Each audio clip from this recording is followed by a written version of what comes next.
Assalamualaikum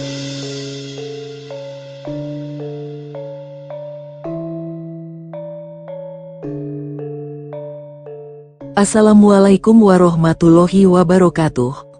Berjumpa kembali di channel Langit Bukit Menoreh Official.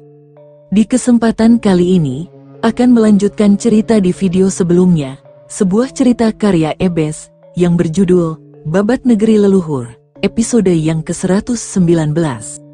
Sebelum kita masuk ke ceritanya, tekan dulu tombol like video ini dan jangan lupa tekan juga tombol subscribe channel ini, dan nyalakan juga lonceng notifikasinya, agar tidak ketinggalan cerita-cerita lainnya. Dan seperti apa untuk kisahnya kali ini, langsung saja kita masuk ke ceritanya.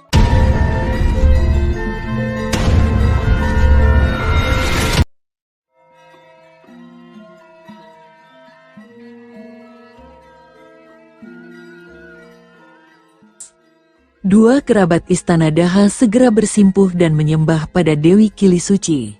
Sembah bakti saya Kang Boksang Gramawijaya. Aku Diah Kirana menghaturkan hormat kepadamu, ucap Diah Kirana sang ibu suri Daha pada Dewi Kili Suci. Salam hormat saya, Bibi Dewi, keponakanmu menghaturkan sembah bakti kepadamu, susul Ayu Galuh dengan nada suara penuh hormat. Ah kalian berdua, lama tidak bertemu, penampilan kalian banyak berubah. Aku sampai pangling melihatnya. Bangunlah, jangan seperti menyembah pada dewata, ucap Dewi Kili Suci segera. Diah Kirana segera duduk bersimpuh di depan Dewi Kili Suci, begitu pula dengan Ayu Galuh.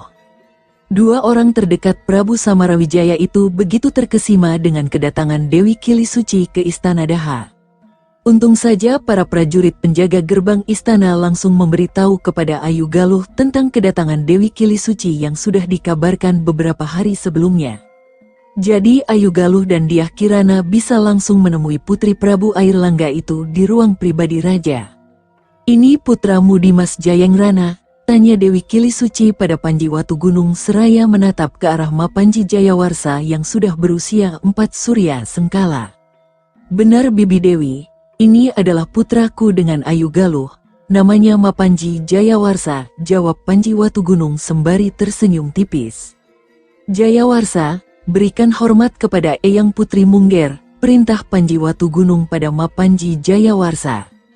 Bocah yang mulai pintar berbicara itu masih cadel dalam berucap, beda dengan Panji Tejo Laksono yang sudah fasih berbicara. "Ini siapa Lomo Plabu?" tanya Mapanji Jayawarsa yang duduk di pangkuan ayahnya usai lepas dari Ayu Galuh. "Eyang putrimu Jayawarsa, ini saudara dari kakekmu. Jadi kau harus memanggilnya Eyang Putri," Panji Watugunung mencoba menjelaskan pada putra kecilnya itu. "Oh Eyang Putri, sembah bakti Jayawarsa untuk Eyang Putri." Bocah kecil itu menangkupkan kedua tangannya di depan dada. Dewi Kili Suci yang gemas langsung mencubit pipi gembul Mapanji Jayawarsa. "Sembah baktimu ku terima bocah tampan, kau benar-benar mirip Dimas Samarawijaya waktu kecil. Suatu saat kau pasti menjadi raja yang adil untuk Panjalu," ucap Dewi Kili Suci yang disambut senyum oleh seluruh orang yang hadir di ruang pribadi raja. Usai mendekat, Mapanji Jayawarsa langsung berlari menjauh dari Dewi Kili Suci. Tantri yang biasa mengasuh Mapanji Jayawarsa buru-buru mengikuti langkah junjungannya itu. Saat matahari mulai tergelincir dari atas kepala, Dewi Kili Suci berpamitan kepada Panji Watugunung dan kerabat dekat Istana Daha. "Bibi Dewi, kenapa Bibi Dewi tidak mau menginap di sini barang semalam? Apakah Istana Daha tidak cukup nyaman untuk Bibi Dewi?" tanya Panji Watugunung yang mencoba menahan kepergian Dewi Kili Suci. "Dimas Jayangrana, aku ini pertapa, sudah meninggalkan keduniawian. Dimanapun tempat yang diciptakan oleh Sang Hyang Wisnu, aku selalu nyaman. Tapi aku masih harus melanjutkan perjalananku ke Jenggala. Semakin lama aku tinggal di khalayak ramai, aku semakin takut jauh dari penciptaku. Aku sudah berterima kasih kepadamu karena janjimu untuk menarik pasukan Panjalu dari Kahuripan. Dan kau juga bisa pegang omonganku tentang Jenggala. Satu lagi, berikan istana ini sebagai tempat tinggal para janda adikku dan tinggallah di istana yang baru kau bangun." Aku permisi dulu. Semoga Sang Hyang Wisnu selalu melimpahi kau dengan kemuliaan Dimas Jayengrana, ujar Dewi Kilisuci alias Sanggramawidjaya Tunggadewi seraya berjalan meninggalkan istana Daha. Diikuti oleh Utapaksi dan Ganapasu, Dewi Kilisuci melangkah keluar dari gerbang istana Daha. Tak berapa lama kemudian Dewi Kilisuci sudah menghilang di keramaian jalan raya kota Raja Daha. Panji Watugunung terus menatap ke arah perginya Dewi Kilisuci. Hari berganti hari, tibalah saat Panji Watugunung dan para prajurit Panjalu berangkat menuju ke Kembang Kuning. Para prajurit Panjalu yang terdiri dari 10.000 orang prajurit siap berangkat menuju medan perang. Mereka akan dibantu pasukan dari Kurawan, Anjuk Ladang dan Lasem untuk menggempur Kadipaten Kembang Kuning yang sudah bersiap untuk makar. Semua menunggu kedatangan Sang Maharaja Panjalu yang akan memimpin langsung para prajurit Panjalu. Kang Mas Prabu Jayengrana, berhati-hatilah dalam berperang. Dan pulanglah dengan membawa kemenangan. Kami para istrimu hanya bisa berdoa semoga Hyang Widiwasa selalu melindungi setiap langkahmu, ujar Dewi Anggarawati dengan nada suara bergetar. Sudahlah, biarkan aku menunaikan tugasku sebagai pengayom negeri ini. Kalian jangan khawatir, aku pasti kembali untuk kalian, ucap Panji Watugunung yang membuat para istrinya tersenyum melepas kepergian sang suami. Usai memeluk tubuh istrinya satu persatu, Panji Watugunung segera melompat ke atas kudanya. Kali ini hanya Dewi Srimpi dan Cempluk Rarasunti yang mendampingi Panji Watugunung berangkat karena Dewi Naganingrum tengah hamil besar sedangkan Ratna Pitaloka dan Sekar Mayang hamil muda. Begitu Sang Maharaja Panjalu berangkat, para prajurit bergerak meninggalkan alun-alun kota Raja Daha menuju ke arah barat. Pasukan Panjalu terdiri dari pasukan pemanah sejumlah 2.000 prajurit yang dipimpin oleh Demung Rajekwesi dan Tumenggung Landung. 3.000 prajurit berjalan kaki dipimpin oleh Tumenggung Windupraja dan Demung Rakai Sanga. 1.000 prajurit pengintai dipimpin oleh Tumenggung Ludaka dan Demung Manahil. 3.000 pasukan khusus Garuda Panjalu yang dipimpin oleh Tumenggung Jarasanda, dan 1.000 prajurit perlengkapan yang dipimpin oleh Demung Gumbrek dibantu 3 bawahan setianya. Usai menyeberangi Sungai Brantas, pasukan Panjalu bergerak ke utara tepatnya ke arah Kadipaten Anjuk Ladang yang mana pasukan Kurawan yang dipimpin oleh seorang Janapati dan pasukan dari Kurawan yang dipimpin oleh Senopati Koncar menunggu kedatangan Prabu Jayengrana dan pasukannya. Saat menjelang senja, pasukan Panjalu telah sampai di barat kota Anjuk Ladang yang mana merupakan daerah yang disiapkan untuk menampung kedatangan pasukan Panjalu. Di tempat itu, para prajurit Panjalu dan prajurit Kurawan juga Anjuk Ladang berbaur menjadi satu. Kini jumlah keseluruhan prajurit Panjalu sudah mencapai 16.000 prajurit. Adipati Anjuk Ladang Gunawarman langsung menyambut kedatangan Maharaja Panjalu dan 2 istrinya di tapal batas kota Kadipaten Anjuk Ladang. Diikuti oleh Senopati Warigalit dan Tumenggung Sindupraja, mereka mendapat sambutan hangat dari segenap rakyat kota Anjuk Ladang. Selamat datang di Istana Anjuk Ladang, Gusti Prabu. Senang sekali akhirnya Gusti Prabu Jayengrana sudi untuk singgah di tempat kami. Mari Gusti Prabu, hamba sudah menyiapkan tempat untuk Gusti Prabu dan Gusti Selir untuk beristirahat, ujar Adipati Gunawarman dengan penuh hormat begitu mereka memasuki Istana Anjuk Ladang. Terima kasih atas sambutanmu, Adipati Gunawarman, tapi kau tak perlu berlebihan dalam menyambutku. Ini kali kedua aku menginap di balai peristirahatan Kadipaten Anjuk Ladang bukan? Aku masih hafal betul tempat ini, ujar Panji Watugunung sembari tersenyum tipis. Hamba juga tidak menduga bahwa utusan dari Gusti Prabu Samarawijaya dulu sekarang menjadi Maharaja Panjalu. Hamba betul-betul malu jika mengingat peristiwa lampau Gusti Prabu. Mohon maafkan semua kesalahan kami tempo hari. Adipati Gunawarman membungkukkan badannya pertanda dia menghormat pada Panji Watugunung. Sudahlah, tak perlu diungkit masa lalu. Sekarang mari kita bersama-sama membangun dan mensejahterakan rakyat lebih baik lagi, ujar Panji Watugunung kemudian. Gusti Prabu Jayengrana sungguh bijaksana. Hamba begitu bersyukur karena Daha dipimpin oleh raja yang cakap dan layak. Monggo silahkan Gusti Prabu beristirahat. hamba mohon diri." Adipati Gunawarman menghormat pada Panji Watugunung dan kemudian mundur dari Balai Peristirahatan Kadipaten Anjuk Ladang. Setelah Adipati Gunawarman mundur dari tempat itu, Cempluk berbisik pada Dewi Srimpi yang ada di dekatnya. "Kang Bok Srimpi, memang dulu Gusti Prabu pernah kesini ya? Kok tadi bilang ini kali kedua?" tanya Cempluk Rara Sunti yang penasaran. "Iya Cempluk, dulu sebelum kami ke Wengker dan bertemu denganmu, daerah pertama yang kami datangi adalah Kadipaten Anjuk Ladang ini," jawab Dewi Srimpi sambil melirik ke arah Panji Watugunung yang berjalan mendekati mereka. "Memang ada kejadian buruk apa Kang Bok hingga Adipati Gunawarman sampai meminta maaf begitu?" Cempluk Rara Sunti yang penasaran terus melontarkan pertanyaan. "Dulu dua putri Adipati Gunawarman sempat membuat masalah denganku. Mungkin dia takut aku mendendam dengan urusan waktu itu padahal aku sudah melupakannya. Aku menemui Kakang Warigalit dulu, kalian tunggu saja di sini," sahut Panji Watugunung sembari tersenyum simpul. "Sendiko dawuh Gusti Prabu," ujar Dewi Srimpi dan Cempluk Rara Sunti bersamaan. "Memang dulu dua putri Adipati Gunawarman itu berbuat apa Kang Bok? Sepertinya buruk sekali," tanya Cempluk Rara Sunti yang masih belum puas rasa penasarannya. "Mereka menyukai Denmas Prabu, tapi Denmas tidak mau. Mereka bahkan berani menggoda Denmas Prabu di depanku, Kang Bok Pitaloka dan Kang Bok Mayang. Untung saja Denmas Prabu tidak marah." "Begitu ceritanya, Sunti," jawab Dewi Srimpi sambil melepas tusuk konde emas yang menghiasi sanggul rambutnya. Jauh di Kembang Kuning, di wilayah Alas Roban, Suryanata tampak gusar. Berulang kali dia mondar-mandir di depan pondok kayu yang menjadi tempat tinggalnya dalam pelarian. 4 prajurit yang menjaga pondok kayu hanya menatap ulah buronan kerajaan Panjalu itu dengan tatapan penuh tanda tanya. Lampu minyak jarak yang menerangi tempat itu tampak bergoyang diterpa angin semilir yang berhembus. Dari arah timur, terdengar bunyi langkah kuda mendekat ke tempat itu.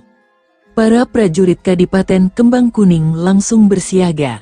Saat bunyi langkah kaki kuda semakin mendekat, terlihat bahwa yang datang adalah Galungwangi dan seorang perwira rendah Kadipaten Kembang Kuning. Melihat kedatangan mereka, Suryanata segera mendatangi mereka. Galungwangi dan si bekel prajurit segera melompat turun dari kudanya.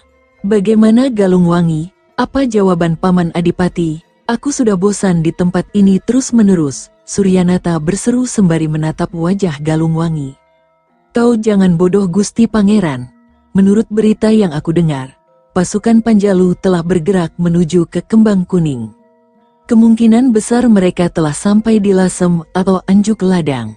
Jika Gusti Adipati Empu Pamadi berhasil menundukkan pasukan Panjalu, maka yang menjadi raja selanjutnya adalah kau, Gusti Pangeran.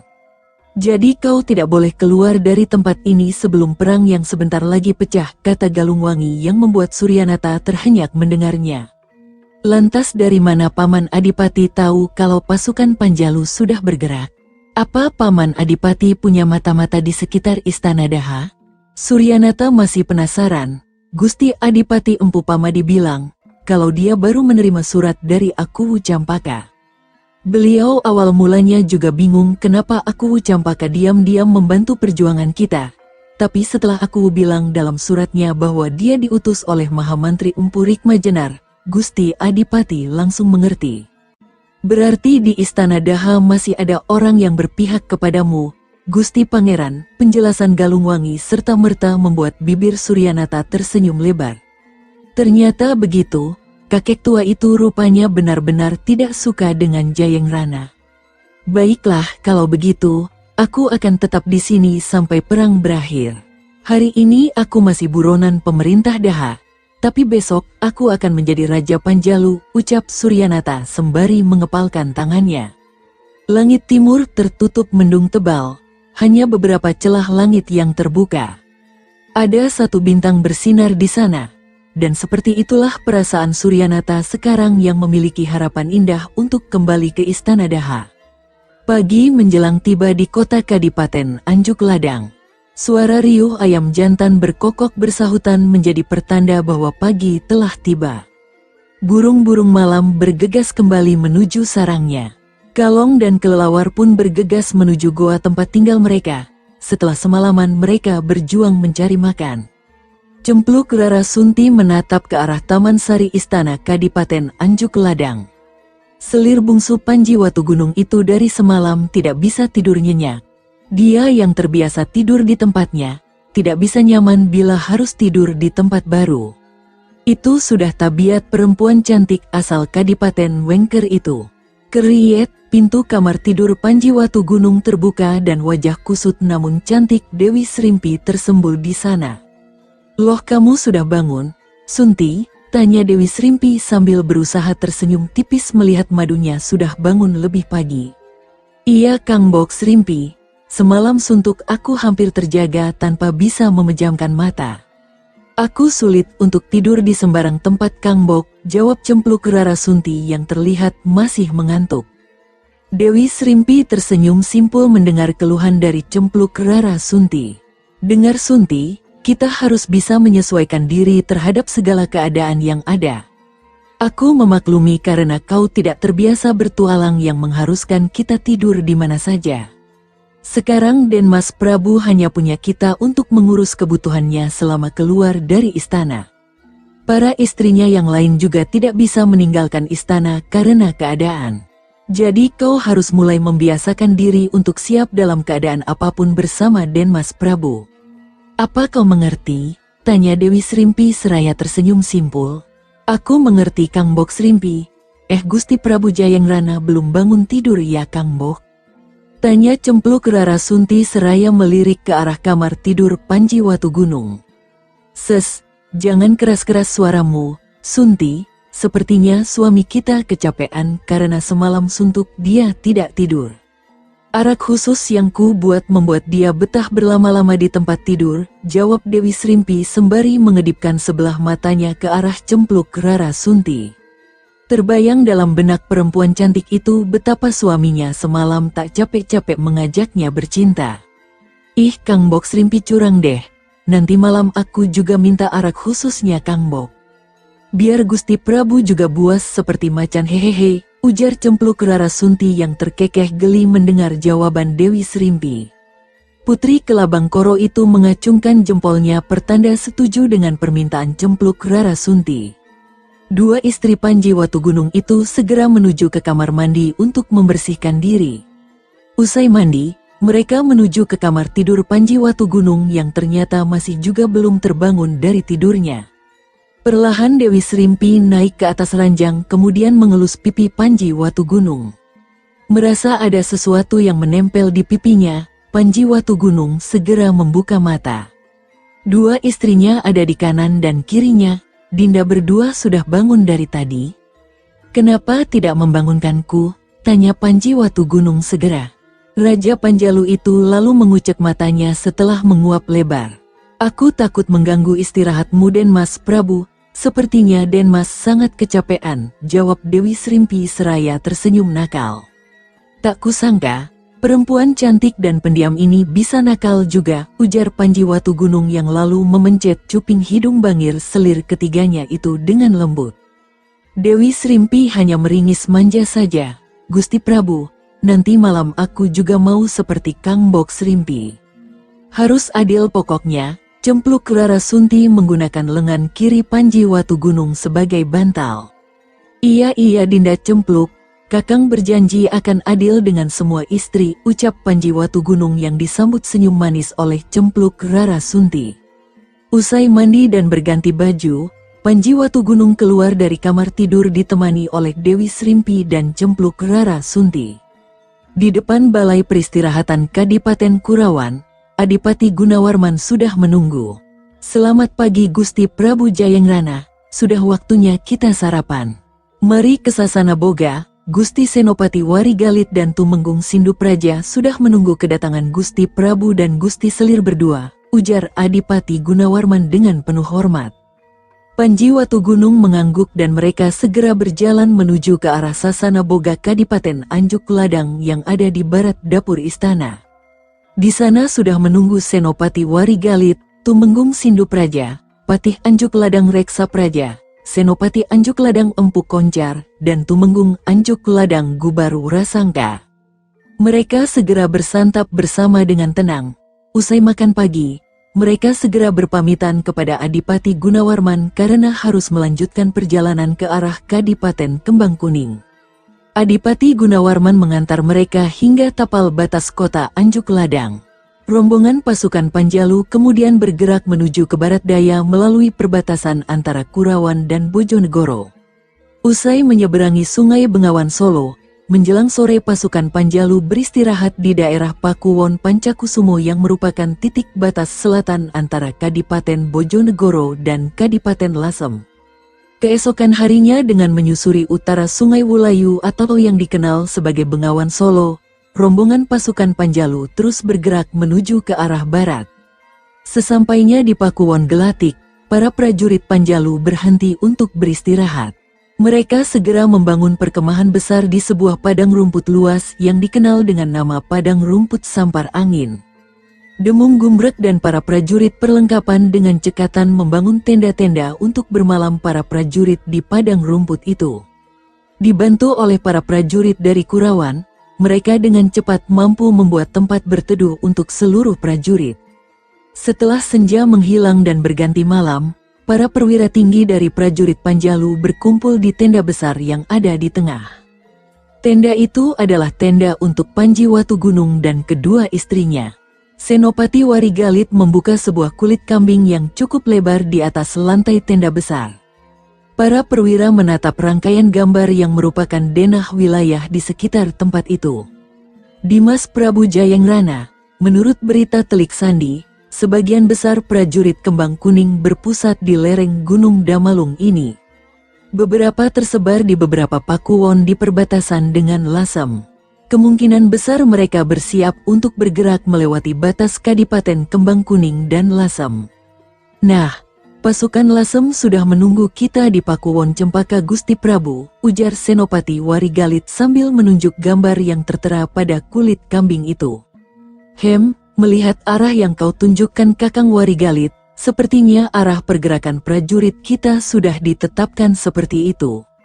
Ini terlalu mudah juga terlalu mencurigakan. Begini saja, kita bagi pasukan menjadi 3. Bagian pasukan Panjalu yang berjalan kaki tetap berada di jalur menuju Pakuwon Cempaka. Aku dan Kakang Warigalit serta Tumenggung Sindu Praja akan ke Pakuwon Cempaka. Sedangkan pasukan Garuda Panjalu dan pasukan berkuda dari Kurawan akan bergerak menuju ke Pakuwon Jati yang ada di selatan Pakuwon Cempaka. Tumenggung Jarasanda, Senopati Empu Koncar dari Anjuk Ladang dan Senopati Sanggalangit dari Kurawan akan bergerak ke tempat itu. Tumenggung Ludaka dan kau Tumenggung Landung, bawa pasukan Lowo Bengimu bergerak dalam diam di perbatasan 2 Pakuwon ini. Begitu terjadi bentrokan antara pasukan Panjalu dan Kembang Kuning, tugasmu adalah membagi 2 pasukan Lowo Bengimu.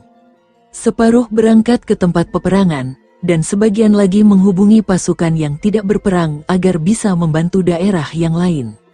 Apa kalian mengerti dengan maksudku? Ucap Panji Watugunung yang segera menatap ke arah para perwira tinggi prajurit Daha yang dipimpinnya.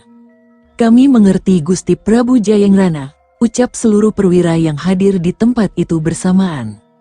Malam semakin larut, udara dingin yang turun dari Gunung Lawu membuat suasana menjadi sepi.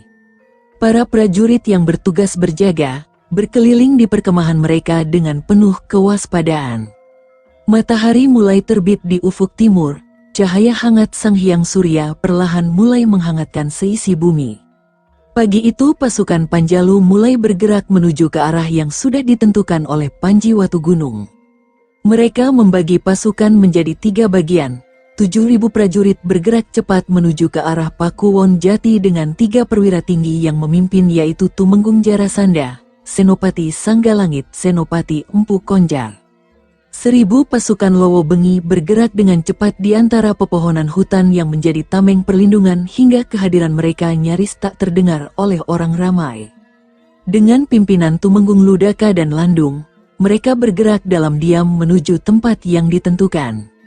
Sedangkan 9.000 prajurit Panjalu yang dipimpin langsung oleh Panji Watugunung bergerak perlahan menuju Pakuwon Cempaka. Mereka sengaja bergerak lambat agar kehadiran mereka diketahui oleh para telik sandi kembang kuning yang tersebar di beberapa wilayah perbatasan dengan Lasem. Pimpinan tertinggi pasukan Lasem, Senopati Dewangkara, sedang duduk di serambi balai tamu Pakuwon Cempaka. Pria bertubuh gempal dengan tahi lalat di bawah bibir sebelah kanan itu nampak sedang menikmati minuman dari legen air kelapa saat seorang prajurit Lasem mendekat ke arahnya. Ampun Gusti Senopati, ribuan prajurit Panjalu yang dipimpin langsung oleh Gusti Prabu Jayengrana mulai terlihat di perbatasan kota Pakuwon Cempaka, lapor sang prajurit yang membuat Senopati Dewangkara segera berdiri dari tempat duduknya. Dasar bodoh, kenapa tiba-tiba saja kau melapornya? Kemana saja kalian yang bertugas menyambut kedatangan Gusti Prabu? Ayo cepat, antar aku ke sana, teriak Senopati Dewangkara sambil berlari menuju ke arah kuda tunggangannya. Dengan terburu-buru, Senopati Lasem itu menggebrak kudanya menuju ke arah tapal batas kota Pakuwon Cempaka bersama beberapa orang prajurit Lasem. Begitu melihat Panji Watugunung tengah menaiki kuda hitam di barisan depan, Senopati Dewangkara segera mendekat. Sembah bakti hamba Gusti Maharaja Jayengrana. Hamba, Senopati Dewangkara, dari Kadipaten Lasem siap menerima perintah dari Gusti Prabu Jayengrana, ujar Senopati Dewangkara segera. Sembah baktimu aku terima. Sekarang katakan padaku, di mana para prajurit Lasem yang dijanjikan oleh Adipati Pranaraja? Aku ingin melihatnya, tanya Panji Watugunung segera. Mohon ampun Gusti Prabu, para prajurit Lasem sudah mendirikan kemah di barat kota Pakuwon Cempaka ini sejak perintah Gusti Prabu Jayengrana turun ke Lasem. Hamba yang mengaturnya sendiri, ujar Senopati Dewangkara dengan cepat. Senopati Lasem itu memang berambisi untuk masuk ke jajaran punggawa Istana Daha karena sehebat apapun Senopati Kadipaten itu hanya setara dengan seorang demung di kota Raja Daha. Bagus, berapa banyak prajurit Lasem yang sudah kau siapkan? Panji Watugunung menatap ke arah Senopati Dewangkara yang mengenakan baju perang mewah. Sesuai perintah Gusti Prabu, hamba siapkan 4.000 prajurit terlatih yang terdiri dari 1.000 prajurit pemanah, 2.000 prajurit berkuda dan 1.000 prajurit berjalan kaki. Kalau Gusti Prabu masih menginginkan, hamba bisa mengatur tambahan 2.000 prajurit Lasem lagi untuk membantu, ujar Senopati Dewangkara dengan penuh semangat. Dia benar-benar berusaha menjilat Panji Watugunung. Sementara 4.000 prajurit Lasem saja sudah cukup, sekarang antar aku ke sana. Biar para prajuritku juga bisa beristirahat, perintah Panji Watugunung segera. Sendiko dawuh Gusti Prabu, usai menghormat, Senopati Dewangkara segera menjadi pemandu para prajurit Panjalu ke tanah lapang di barat Pakuwon Cempaka tempat para prajurit Lasem mendirikan tenda. Sepasang mata menatap tajam ke arah Panji Watugunung yang memimpin para prajurit Panjalu. Usai pasukan Panjalu menjauh, 2 orang bertubuh gempal itu segera melompat ke atas kuda mereka masing-masing dan menggebrak tunggangannya menuju ke kota Kadipaten Kembang Kuning. 2 orang berpakaian merah tua nampak berjalan kaki melintasi jalan raya menuju ke arah kota Pakuwon Cempaka. Melihat dari dandanannya, mereka adalah 2 orang yang baru turun gunung menimba ilmu bela diri. Seorang lelaki bertubuh kekar dengan rambut panjang dengan mata besar dan kumis tipis berjalan di depan. Melihat roman mukanya, lelaki itu berusia kurang lebih 4 warsa lebih sedikit. Pakaiannya yang awut-awutan membuatnya terlihat lebih tua dari usia sebenarnya. Di sampingnya, seorang lelaki yang lebih muda namun terlihat lebih kurus berdandan dengan pakaian berwarna senada dengan orang yang lebih tua. Masing-masing dari mereka memanggul sebuah kapak besar yang berwarna kuning keemasan. Begitu melihat keramaian di barat kota Pakuwon Cempaka, mereka segera berkelebat cepat dan bersembunyi di rimbun pepohonan yang ada di hutan dekat tanah lapang tempat para prajurit Panjalu berkemah.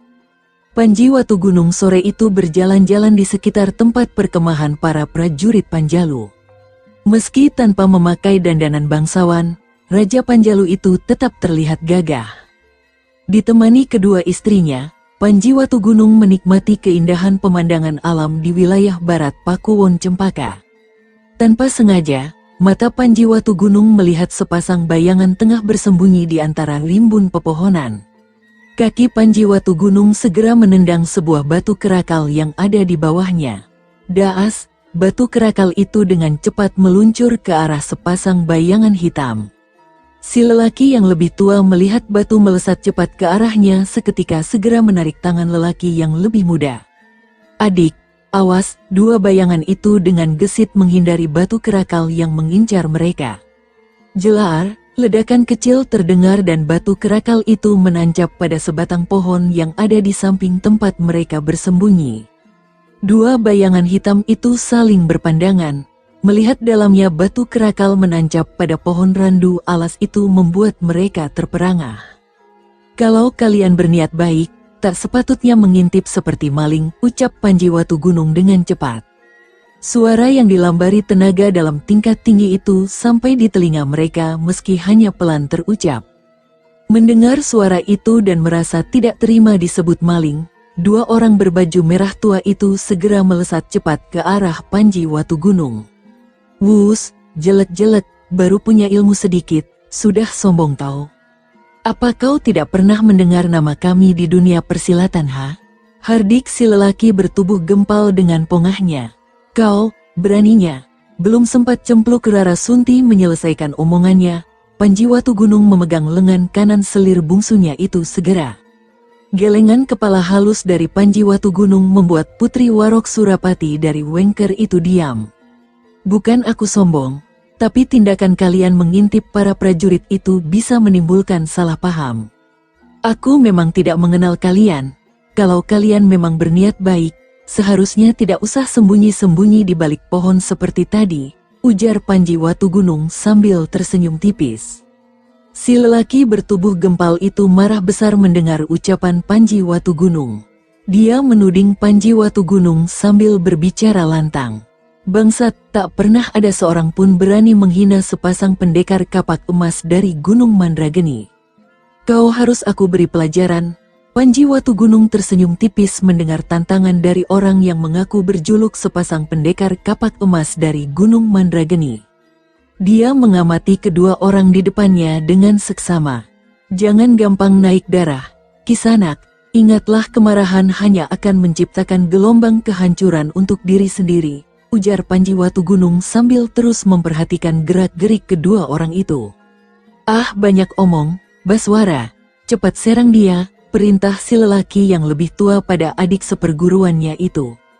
"Baik Kakang Anderpati," jawab si lelaki yang bernama Baswara itu dengan cepat memutar kapak besarnya dengan satu tangan lalu melesat cepat ke arah Panji Watugunung. Cempluk Rarasunti yang sedari tadi menahan geram karena sikap mereka, langsung mencabut pedang yang tergantung di pinggangnya. Menggunakan ilmu pedang tarian badai laut selatan, gerakan gemulai Cempluk Rarasunti seperti menari menghadang laju serangan pendekar kapak emas. Rerering, bunyi nyaring terdengar saat pedang Cempluk Rarasunti beradu daya dengan kapak emas milik Baswara. Pria bertubuh kekar ini langsung memutar kapaknya. Lalu dengan sedikit memelintir gerakan tubuhnya, Baswara kembali ayunkan kapak besarnya ke kepala Cempluk Rarasunti. Putri Warok Surapati itu dengan gemulai menghindari hantaman kapak emas hingga senjata pusaka itu menghantam tanah dengan keras. Boom! Dengan gerakan gesit yang memikat, Cempluk Rarasunti segera sabetkan pedangnya ke arah punggung Baswara yang baru saja menghantam tanah.